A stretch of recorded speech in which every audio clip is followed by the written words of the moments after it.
I still remember the way he used to look at me, his gaze soft and warm, like I was the only person in the room.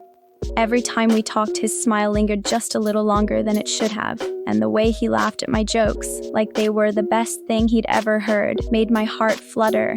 It was obvious he liked me. Everyone around us could see it too, but for the longest time, he didn't ask me out. I spent weeks wondering why. Was I imagining the connection we shared? Did he really feel the same way I did? It wasn't until much later that I pieced together the reasons behind his hesitation. One evening, he confessed to me that he'd been terrified of misreading my signals. "You're so kind to everyone," he said, his voice nervous and his hands fidgeting with his coffee cup. "I couldn't tell if you liked me that way or if you were just being you." I smiled, remembering how often I'd caught him stealing glances at me. "I guess I could have been a little more obvious," I teased.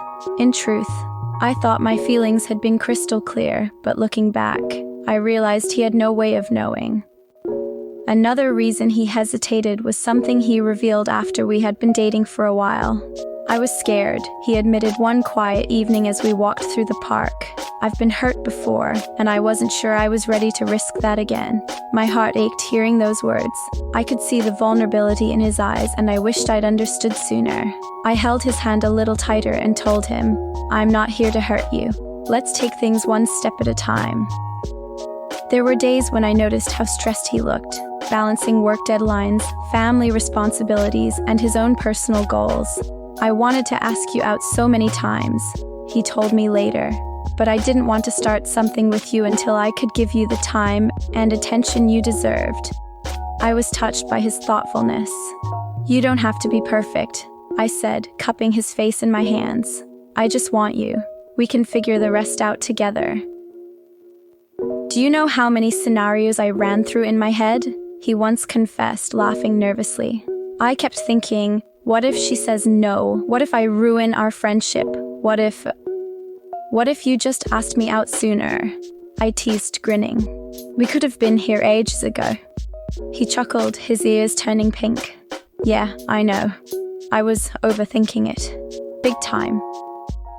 Perhaps the most surprising reason came out one lazy Sunday morning as we lay side by side, talking about how we'd gotten together. "Part of me was scared that if we dated, things would change," he admitted. "I love being around you so much, and I didn't want to mess that up." I reached out to brush a strand of hair from his forehead. "You could never mess this up. What we have is too strong for that." Eventually, it didn't take a grand gesture to bridge the gap between us. It was something as simple as me saying, "Hey, we should grab coffee sometime, just the two of us." That tiny hint gave him the confidence to ask, "Is this like a date?" "Yes," I said with a shy smile. And just like that, the walls he'd built around his heart began to crumble. Looking back, I realized how much courage it must have taken for him to take that leap of faith. Now, every time I catch him smiling at me or laughing at one of my jokes, I feel grateful that we found our way to each other. Some love stories take time to unfold, but they're worth every moment of waiting. Thanks for watching.